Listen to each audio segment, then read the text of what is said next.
আচ্ছা, আজকের এই ভিডিওটা প্রত্যেকটা বাবা-মায়ের উদ্দেশ্যে। কথাগুলা কাইন্ডলি একটু মনোযোগ দিয়ে শুনবেন। যেই সকল বাবা-মায়েদের সামনে এই ভিডিওটা যাবে অবশ্যই তারা একটু মনোযোগ দিয়ে কথাগুলা শুনবেন। তো এই জেনারেশনের অনেক বাবা-মায়েরাই আছে যারা চাকরি করে, মা-বাবা দুজনেই। অথবা যারা গ্রামে বসবাস করে খুব বেশি কিছু বুঝে না, ছেলেমেয়েরা যা বুঝায় তারা সেটাই বুঝতে অভ্যস্ত। তো সে সকল বাবা-মায়েদের উদ্দেশ্যে আজকের এই ভিডিওটা। আচ্ছা, আপনারা তো কম বেশি জানেন যে আমি অনলাইন বিজনেস করি। আমার একটা ছোটখাটো জুয়েলারি বিজনেস আছে যেখানে আমি কম বাজেটে স্টুডেন্টের জন্য প্রোডাক্ট সেল করে থাকি। তো আমাকে ম্যাক্সিমাম খুব ছোট ছোট বাচ্চারা নক করে যারা প্লেতে পড়ে বা পড়াশোনা জানে না, ইংরেজি লিখলে কিছুই বুঝে না, বলে বাংলায় লিখতে। আমি বুঝি না আপনারা কেমন বাবা মা যে আপনাদের বাচ্চারা আপনাদের মোবাইল চুরি করে অর্ডার প্রেস করে বা অর্ডার করতে চায়।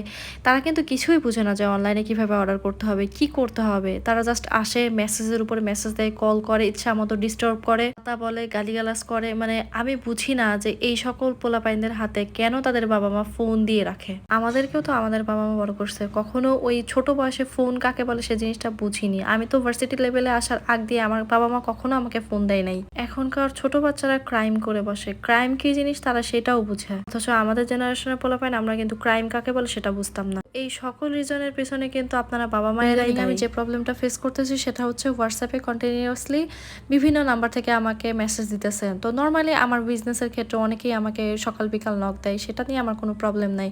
প্রবলেম হচ্ছে যে বাচ্চারা আমাকে মেসেজ দিতেছে আর ফোনের উপরে ফোন দিতে থাকে। তারা কিন্তু মেসেজ লিখতে পারে না, কিন্তু ফোন দেয়, আর ভয়েস শুনলে মনে হয় যে 2 দিন আগে তাদের জন্ম হয়েছে। ওই সকল বাচ্চাদের বাবা মায়ের দৃষ্টি আকর্ষণ করতেছে যে আপনারা প্লিজ আপনাদের বাচ্চাদের হাতে মোবাইলটা দিবেন না।